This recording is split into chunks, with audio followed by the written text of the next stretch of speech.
서울 강남의 한 고급 호텔. 밤 11시를 넘긴 시간 로비에서 비틀거리며 걸어 나오는 사내가 있었다. 검은색 맞춤 슈트 차림에 손목에는 수천만 원대의 시계가 번쩍였다. 바로 부산에서 건설업으로 성공해 백만장자가 된 김도현 55세였다. 그는 평소처럼 접대와 술자리에 지쳐 있었지만 여전히 오만한 기운이 몸에 배어 있었다. 기사 불러.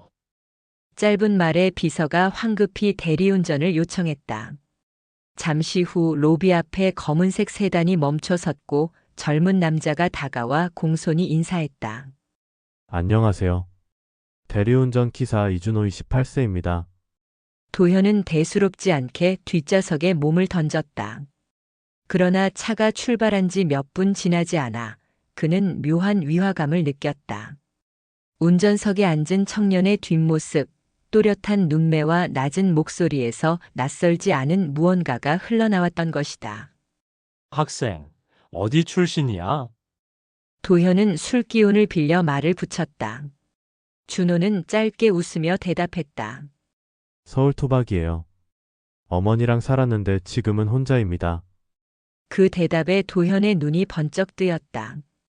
갑자기 머릿속에 스쳐 지나가는 한 얼굴, 젊은 날 사랑했지만 끝내버렸던 여자 한유진. 그녀 역시 홀로 아이를 키웠다는 소문이 있었다. 도현은 괜히 가슴이 두근거려 담배를 꺼내 물었다. 아버지는 안 계셔? 네, 얼굴도 모릅니다. 어머니가 돌아가신 뒤로는 그냥 혼자 살아요. 뭐 괜찮습니다. 익숙하니까. 짧은 대답이었지만 도현의 심장은 거칠게 뛰기 시작했다. 그의 귓가에는 마치 오래된 죄책감이 속삭이는 듯 했다. 혹시 그 아이인가? 그러나 도현은 곧 고개를 저었다. 말도 안 되는 우연일 거라 스스로를 다독였다. 하지만 준호의 옆 얼굴을 힐끗 볼 때마다 30년 전 자신의 젊은 시절 모습이 겹쳐 보였다. 날카로운 턱선, 미간을 찌푸리는 습관까지 똑같았다. 차 안은 묘한 긴장으로 가득 찼다. 도현은 술 기운에 더욱 솔직해져 버렸다. 넌 참 낯설지가 않구나. 마치 어디서 본 것 같아. 준호는 피식 웃으며 대꾸했다. 손님 많이 취하셨네요. 그냥 오늘은 푹 쉬세요. 그러나 도현의 손은 이미 떨리고 있었다.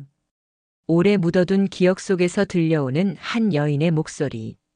당신, 이 아이만은 지켜줘. 도현은 의자에 몸을 묻은 채 창밖을 바라보았다. 서울의 불빛들이 스쳐 지나가는 동안 그는 알 수 없는 불안과 떨림에 휘감겼다.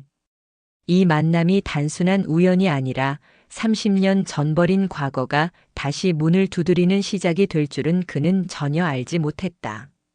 다음 날 아침 김도연은 호텔 스위트룸에서 눈을 떴다.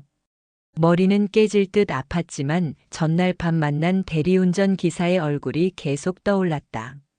낯설지 않은 눈빛과 말투, 그리고 공허하게 내뱉은 아버지를 모른다는 대사. 그 모든 게 도현의 심장을 쿡쿡 찔렀다. 도현은 애써 잊으려 했다. 에이, 술에 취해서 괜한 착각을 한 거지.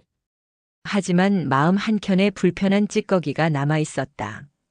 마치 오래된 흉터가 다시 벌어진 듯한 불안감이었다. 며칠 뒤 도현은 다시 강남에서 술자리를 가졌다.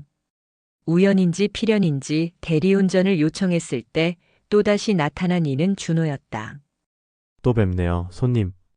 그가 환하게 웃으며 인사했지만 도현의 가슴은 묘하게 조여왔다. 이 근처에 자주 오나 보지. 네, 강남 쪽은 콜이 많으니까요. 돈도 벌고 사람 구경도 하고. 그럼 부모님은? 준호는 잠시 침묵하다 담담히 말했다. 어머니는 몇 년 전에 돌아가셨어요. 병이었는데 돈이 없어서 제대로 치료도 못 받으셨죠. 그 말에 도현의 손이 미세하게 떨렸다. 그는 컵에 물을 따라 마시며 애써 감정을 숨겼다. 하지만 속으로는 유진 설마 내 얘기냐?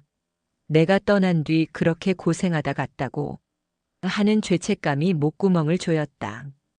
준호는 이어서 말했다. 사실 저도 아버지가 누군지 알아본 적 있어요. 하지만 어머니는 끝내 말씀하지 않으셨어요. 그냥 혼자 키워주셨죠. 제가 대학도 못 간 것도 다 그 때문이었고요. 도현의 눈빛이 흔들렸다. 말은 하지 못했지만 그가 느끼는 죄의식은 점점 더 깊어졌다. 차 안은 어색한 침묵에 잠겼다. 도현은 창밖을 바라보다가 문득 물었다. 넌 꿈이 뭐냐? 꿈이요? 그냥 평범하게 사는 거요. 누군가랑 가정을 이루고 돈 때문에 울지 않는 삶. 그게 제 꿈이에요. 순간 도현의 가슴이 먹먹해졌다. 그는 수백억을 가진 재벌이 되었지만 가장 가까운 피부치가 이렇게 소박한 꿈을 꾸며 살아온 것이다. 만약 정말 저 녀석이 내 아들이라면 난 도대체 무슨 짓을 한 거지? 그날 밤 도현은 집무실 서랍을 열어 오래된 사진첩을 꺼냈다. 그 속엔 젊은 시절의 자신과 한유진이 함께 찍은 사진이 있었다. 도현은 사진 속 유진의 웃음을 오래도록 바라보다가 문득 준호의 얼굴과 겹쳐지는 것을 느꼈다. 심장이 쿵 내려앉았다. 도저히 우연이라 치부할 수 없는 닮음. 눈매, 턱선, 웃을 때의 표정까지. 모든 게 자신과 유진의 피를 나눈 증거처럼 느껴졌다. 이럴 리가 없어 하지만 만약 그렇다면 도연은 두 손으로 얼굴을 감싸쥐었다. 그리고 그는 결심했다. 더 이상 외면하지 말자. 준호에 대해 알아봐야 했다. 그 아이가 누구인지, 정말 자신이 벌인 죄의 산물인지 이제는 반드시 확인해야만 했다. 며칠 뒤 김도연은 자신의 수행기사에게 은밀히 지시했다. 며칠 전에 태워준 대리운전 기사 있지? 이름이 이준호라고 했던가. 그 사람 신상 좀 알아봐. 기사의 표정이 당황스럽게 변했지만 도연은 단호했다. 빨리. 돈은 걱정 마. 이틀 뒤 보고서가 그의 책상 위에 올려졌다. 얇은 서류 봉투였지만 도현의 손은 이상하게 무겁게 느껴졌다. 조심스럽게 꺼내든 첫 장에는 준호의 인적 사항이 적혀 있었다. 출생 1997년. 어머니 한유진. 아버지 미상. 순간 도현의 시선이 그 이름에 꽂혔다. 유진. 숨이 막히듯 중얼거린 순간 그의 머릿속에 스쳐 지나간 건 30년 전 그날의 기억이었다. 집안의 반대, 회사 승진, 책임지기 싫다는 비겁한 마음, 그리고 결국 유진을 떠나보냈던 자신.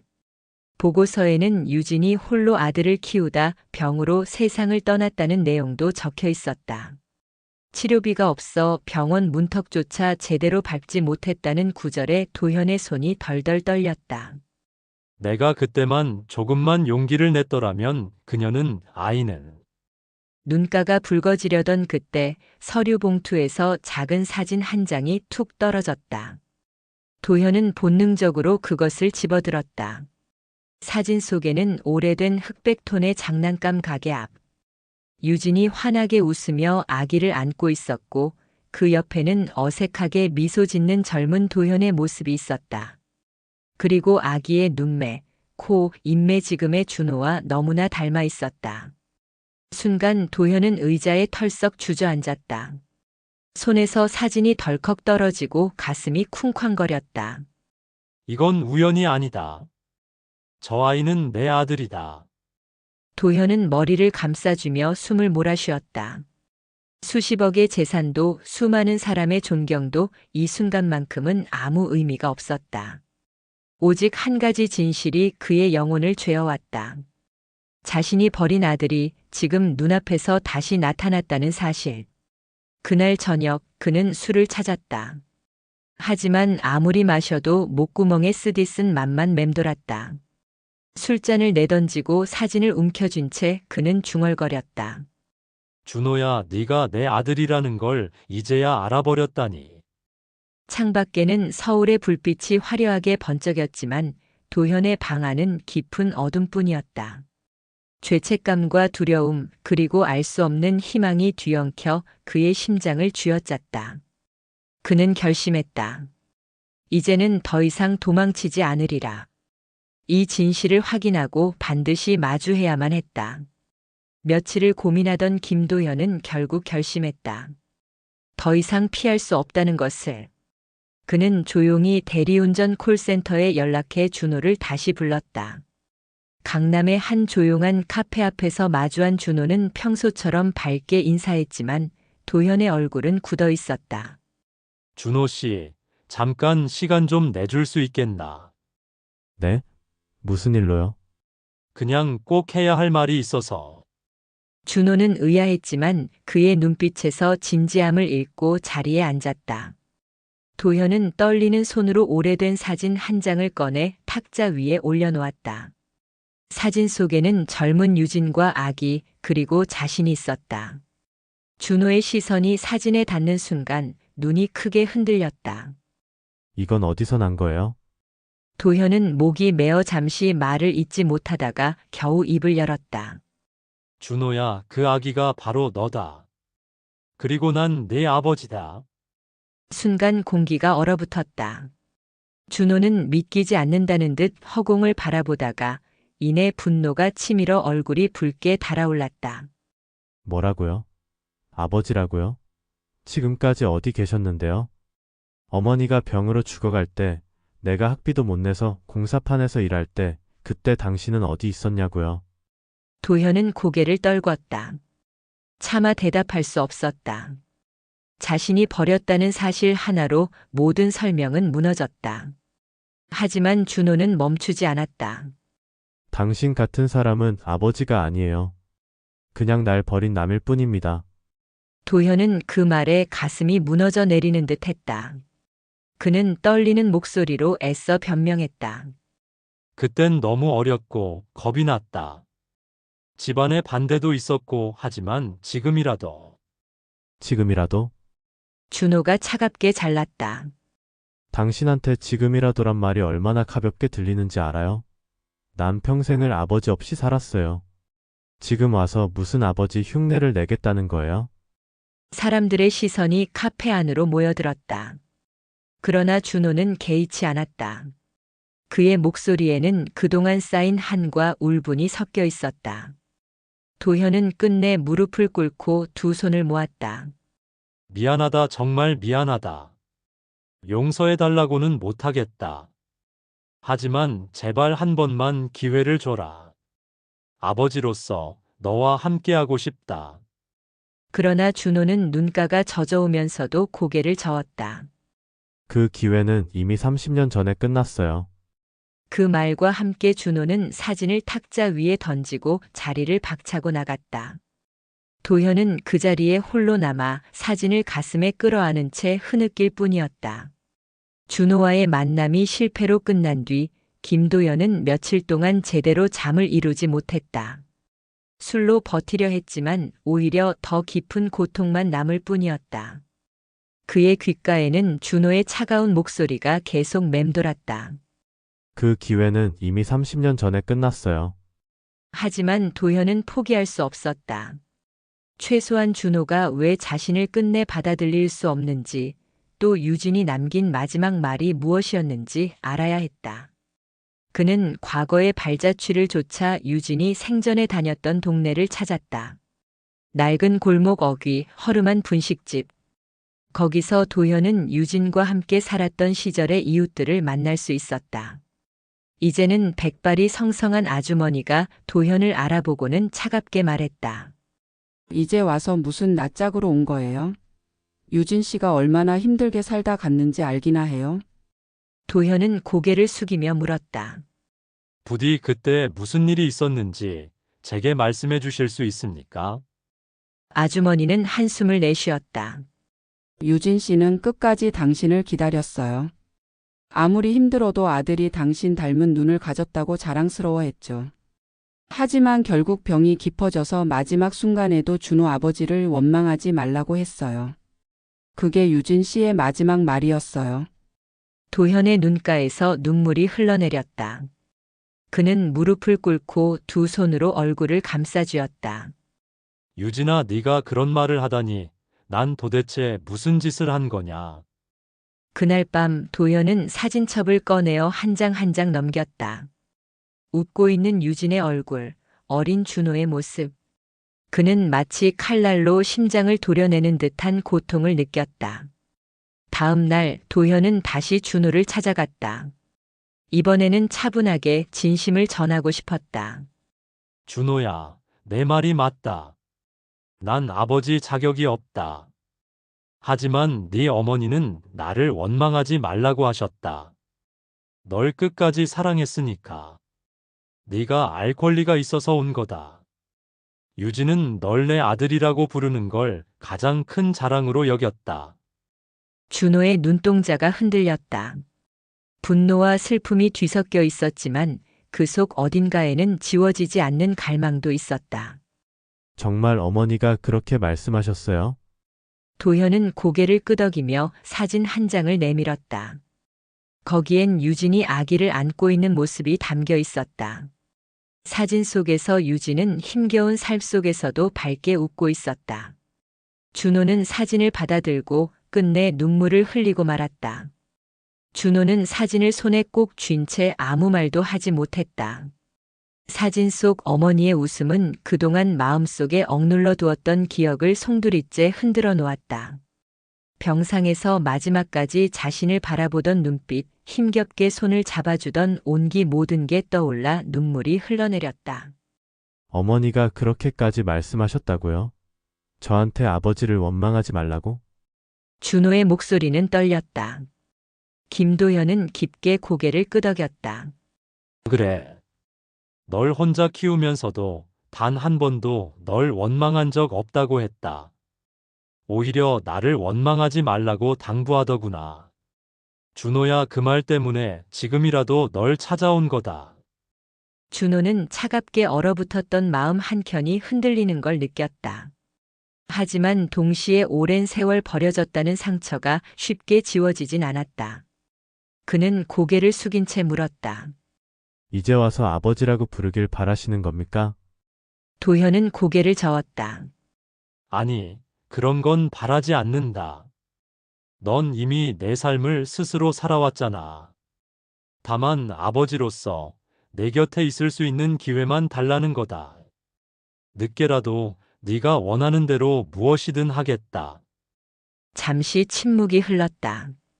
준호는 창밖을 바라보며 깊은 숨을 내쉬었다. 번화한 거리의 불빛이 눈에 들어왔지만 그의 가슴 속은 여전히 복잡한 감정으로 얽혀 있었다. 그러나 사진 속 어머니의 환한 웃음이 결정을 내리게 했다. 한 번만 기회를 드리겠습니다. 아버지가 아니라 그냥 사람 대 사람으로. 저와 어머니의 기억을 존중해 주신다면 저도 더는 도망치지 않겠습니다. 그 순간 도현의 눈에서 굵은 눈물이 흘러내렸다. 그는 자리에서 일어나 준호 앞에 다가가 조심스레 손을 내밀었다. 고맙다, 준호야. 준호는 망설이다가 마침내 그 손을 잡았다. 따뜻한 온기가 전해져 왔다. 그 온기는 낯설지만 동시에 오래전부터 기다려온 것 같았다. 그날 이후 두 사람의 관계는 서서히 달라지기 시작했다. 도현은 준호가 다시 공부할 수 있도록 지원했고, 준호는 억지로 아버지라 부르진 않았지만 함께 식사하며 이야기를 나누기 시작했다. 처음엔 어색했으나 시간이 지날수록 서로의 빈자리를 조금씩 채워나갔다. 어느 날 준호는 도현에게 물었다. 후회하세요? 그때 어머니를 떠났던 거. 도현은 잠시 눈을 감았다가 힘겹게 고개를 끄덕였다. 내 인생에서 가장 큰 죄이자 후회다. 하지만 앞으로 남은 시간은 너를 위해 살고 싶다. 그 대답에 준호는 더는 말하지 않았다. 대신 눈시울이 붉어진 채 고개를 끄덕였다.